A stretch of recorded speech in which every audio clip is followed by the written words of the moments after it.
Another loss for the Chicago Bulls last night. That's 9 out of their last 10. They can't beat the Pelicans. They are 0-2 against the Pelicans. The Pelicans are 2-0 against the Chicago Bulls, 3-22 against the rest of the league. I had to laugh last night because somebody on Twitter was asking me, they're like, how come the Bulls can't beat the bad teams? And I was like, brother, I hate to break it to you, but the Chicago Bulls are one of the bad teams. This is a terrible team. It's one of the worst teams in the league. So my most alarming thing I took from that game last night is the stunted growth of Buzelis. We are not seeing any growth this season from Buzelis. A lot of us expected a big year 2 leap from Modest, and it's simply not happening this year.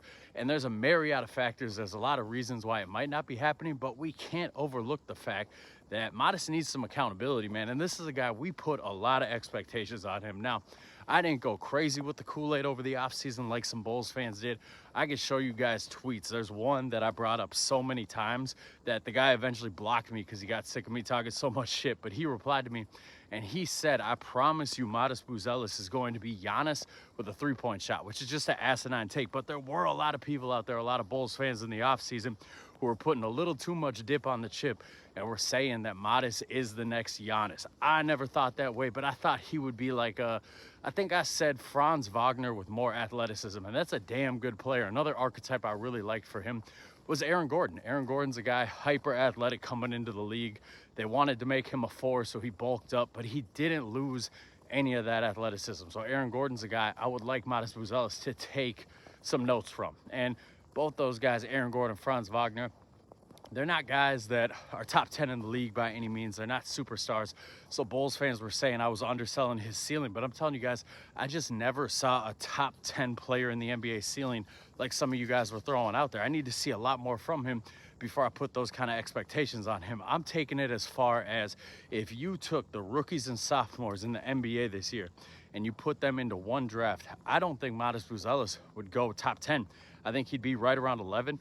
Maybe even 12. Obviously, you got Cooper Flagg, you got Con Knipple, you got VJ Edgecombe, you got Dylan Harper. Last year's draft, Modest's draft, Kalel Ware is definitely going ahead of him. Stephon Castle, definitely going ahead of him. Alex Sarr going ahead of him. A lot of you guys aren't paying attention because the Wizards are dog shit, but that Sarr kid is nice. He's averaging almost 20 and 10 this year. He's nice. He's playing his ass off. Cedric Coward going ahead of him. Jeremiah Fears going ahead of him. Derek Queen going ahead of him.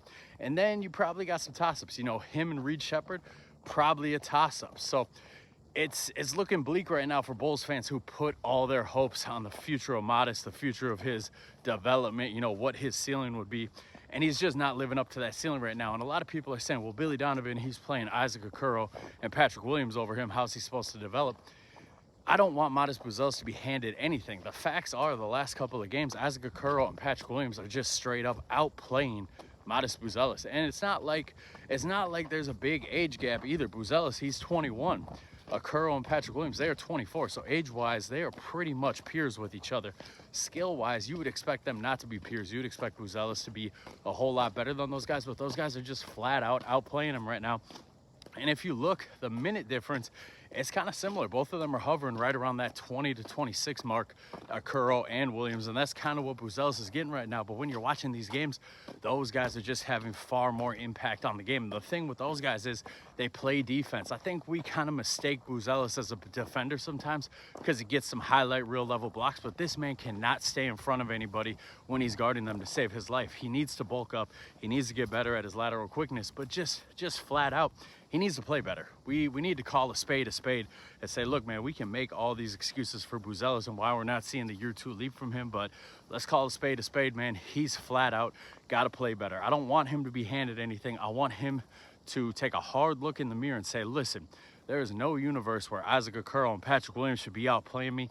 I need to step my game up. I need to prove that I'm that dude. I need to be the one through my play who sends those guys back to the bench, who gets me my opportunities. So yeah, I don't think Billy Donovan is a good coach. I don't think the Chicago Bulls are putting him in a position to win necessarily or in a position to be successful. But you look at that list that I made, I don't think the Grizzlies were necessarily putting Coward into positions to win, or positions to be successful. The Pelicans, they're not putting Queen and Fears into positions to be successful.